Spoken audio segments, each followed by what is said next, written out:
여러분 안녕하세요. 장편한 의사 김영상입니다. 역류성 식도염 있으신 분들 하루에도 10번씩 고민하시죠. 선생님, 커피를 끊어야 하나요? 아침 커피 한 잔도 안 되나요? 정말 많이 받는 질문입니다. 오늘 영상의 핵심은 단 하나입니다. 커피가 역류성 식도염에 나쁠까요? 커피는 역류를 악화시킨다. 이 말은 절반만 맞고 절반은 틀립니다. 최신 연구 결과를 보면 모든 환자가 커피를 끊을 필요는 없습니다. 하지만 어떤 분들은 커피 한 모금에도 쓰리고 트림나고 밤에 눕기만 하면 타오르죠. 그 차이가 왜 생기는지, 그리고 어떤 환자가 커피를 줄이거나 끊어야 하는지 오늘 아주 명확하게 설명드리겠습니다.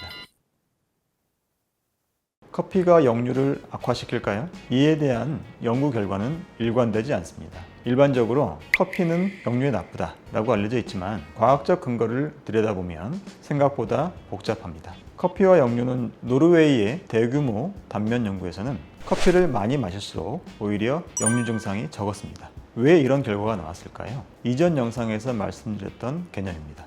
증상이 심한 사람이 스스로 커피를 피했기 때문이죠. 즉, 역류 때문에 커피를 줄인 것이지 커피 때문에 역류가 줄어든 것은 아닙니다. 이걸 회피 편향이라고 합니다. 그래서 이 연구는 원인과 결과가 뒤바뀐 해석일 수 있습니다. 반면에 미국의 Nurse Health Study 2에서는 얘기가 조금 다릅니다. 전 세계에서 가장 신뢰받는 여성 건강 코호트 연구죠. 25세에서 42세 사이의 여성 간호사 무려 11만 명을 35년 이상 추적한 초대형 연구입니다. 이 연구에서는 커피, 차, 탄산음료를 많이 마실수록 역류성 식도염 위험이 증가했습니다. 하지만 역시 이 연구에서도 중요한 포인트가 있습니다. 카페인 커피와 디카페인 커피의 차이가 크지 않았다는 것입니다. 즉, 단순히 카페인 때문이라고 보기는 좀 어렵다는 것이죠. 그렇다고 하면 실제로 생리적 연구에서는 어떨까요? 역시 결과가 엇갈립니다. 커피가 하부식도 조임근의 압력을 낮춰서 역류를 증가시킨다고 알려져 있지만 실제 연구들은 서로 다른 결과를 내놓았습니다. 어떤 연구에서는 커피를 마시면 하부식도 조임근의 압력이 감소한다. 또 다른 연구에서는 하부식도 조임근의 압력이 증가한다. 어떤 연구에서는 카페인이나 디카페인 커피 사이에 차이가 없다. 이런 다양한 결과가 있는데요. 즉, 생리학적 연구만으로도 커피는 역류 악화다 라고 단정할 수는 없다는 것입니다. 그런데 하나만은 일관된 결과가 있습니다. 그게 뭐냐면 환자가 디카페인 커피로 전원해서 마셨을 때 증상이 감소된다는 것입니다. 여러 연구에서 공통적으로 나타나는 결론이 일반 커피를 디카페인으로 바꾸면 위산 역류 지표가 의미 있게 감소한다는 것이죠. 즉, 커피를 완전히 끊을 필요까지는 없지만 증상이 심한 분들에게는 디카페인 커피로 전환하는 것이 매우 효과적일 수 있습니다. 많은 분들이 이건 잘 모르십니다. 카페인은 물과 오래 접촉할수록 더 많이 추출됩니다. 그래서 카페인 함량이 많은 순서는 보통 이렇게 됩니다. 가장 오래 추출되는 콜드브루가 제일 높고요. 그 다음에 드립으로 내려 마시는 커피, 즉 요즘 보통 말하는 핸드드립 커피죠. 그리고 아메리카노, 마지막으로 에스프레소 단독 원샷입니다.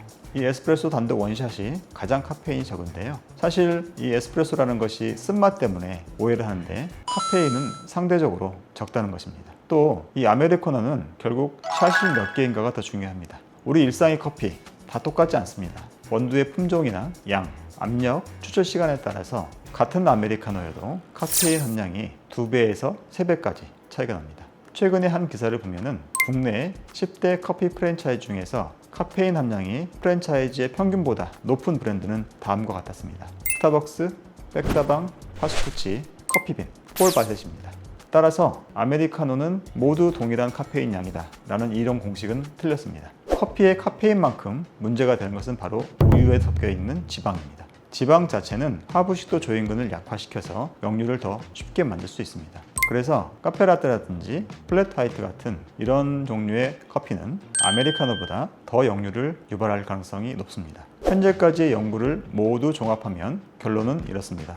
모든 환자가 커피를 끊을 필요는 없다. 개인별 맞춤 전략이 핵심이다 라는 것이죠. 만약에 커피를 마시면 나의 식도 역류 증상이 악화된다 라고 하는 분들은 우선 양을 줄이고 디카페인 커피로 전환합니다. 그리고 우유가 섞인 커피를 마실 때는 저지방으로 변경해서 마시면 좋겠습니다. 그리고 카페인이 적은 브랜드를 선택하는 것이 더 효율적일 수도 있겠습니다. 그런데 어떤 환자는 나는 커피를 마셔도 그거 자체만으로는 역류가 나빠지는 것 같지 않다 라고 하신다면 그분은 커피를 금지할 필요가 없겠죠. 그렇지만 역시 과다한 섭취는 피하는 게 좋겠습니다. 또 오후에 커피를 마시면 밤에 누워있을 때 타오른다, 이런 분도 있을 수 있습니다.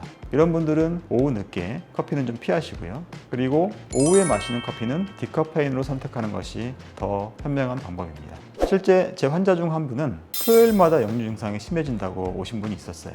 한참 물어보니까 주말에 바리스타 공부를 하면서 하루에 여러 잔씩 커피를 마셨다는 것이죠. 이런 경우에는 커피가 명백한 유발 요인입니다. 이분은 이 바리스타 교육이 끝난 이후에 디카페인 커피로 전환을 하고 섭취량을 낮추면서 증상이 거의 사라져서 잘 지내고 계십니다.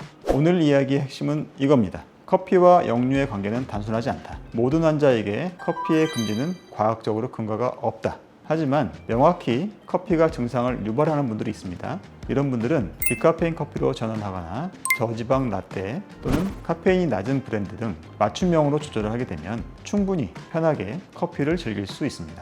여러분의 위가 편안한 커피 생활 지금부터 시작해 보시기 바랍니다. 저는 장편한 의사 김용성이었고요. 건강관리에 도움이 되셨다면 좋아요와 구독, 그리고 궁금하신 내용 댓글 달아주시고 3번에 있는 장편한 김용성 내과를 방문해 주시면 자세히 설명해 드리겠습니다. 그럼 다음에 뵙겠습니다.